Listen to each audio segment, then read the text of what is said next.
Арша балалар сәнгать мәктәбенең 6-нчы сыйныф укучысы Сара Садыкова исемендәге Калфаклы Сандугач 2012 фестиваль конкурсының гран-при иясе Кәрим Закирҗанов.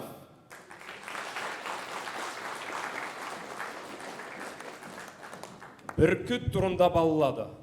Илдар Юзеев сүзләре җыр 1970 елда язылган.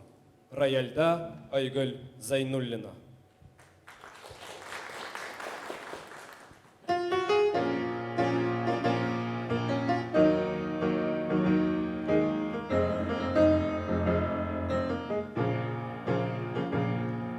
Хәбәр булып килде булып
Uçtu bürküt, düştü bürküt,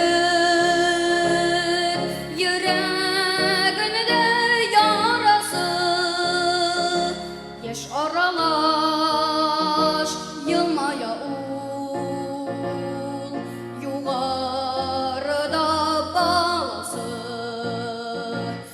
balası, kuz karası, sizmedi de yaşının iki kanat, kanap kanap zilzileden yaşırdı.